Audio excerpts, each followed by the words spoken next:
আপনাদের সাথে একটা ভাইরাল ভিডিও নিয়ে আসলাম, কিন্তু ভাইরাল যে কি ভাইরাল, এত ভাইরাল এই বত্তার ভিডিওটা। এখন সবার বাসায় কোরবানির মাংস আছে, কিন্তু 3 টুকরো মাংস দিয়ে কিন্তু এখন এই বত্তাটা কিন্তু তৈরি হবে।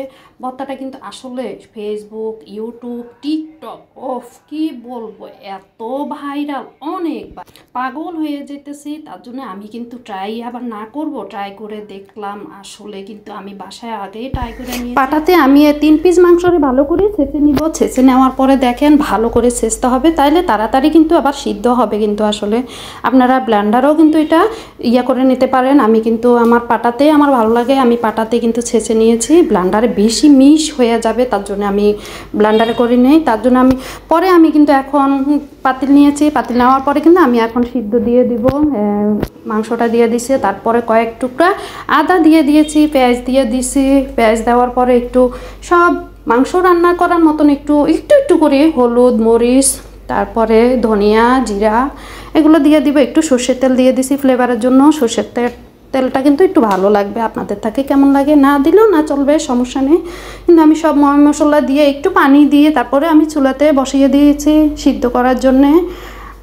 এটা একবার ট্রাই করে দেখবেন, অনেক অনেক মজা, আসলে কিন্তু অনেক মজা। এটা এত ভাইরাল, আমি ট্রাই করার পরেই কিন্তু আপনাদের সাথে ভিডিওটা শেয়ার করতেছি। তারপরে আমার সিদ্ধ হইতে আছে, আমি এখন একটু সর্ষের তেল দিয়ে দিলাম পাতিলে দেওয়ার পরে কিন্তু কয়েকটা রসুন আর পেঁয়াজ এগুলো ভালো করে একটু টেলে নিব। তারপরে কাঁচামরিচ দিয়ে দিব, কাঁচামরিচ আর কালারের জন্য একটু হলুদ দিয়ে দিব। হলুদ দেওয়ার পরে কিন্তু দেখেন কালারটা অনেক সুন্দর। কাঁচামরিচ 2-3টা শুকনো মরিচ দিয়ে দিয়েছি।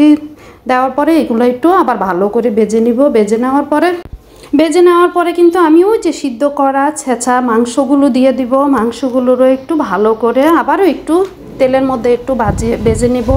দেখেন কালারটা এত সুন্দর আর সুন্দর মতো সিদ্ধ হয়ে গেছে। তারপরে চলেন আবার বেটে দেখাবো।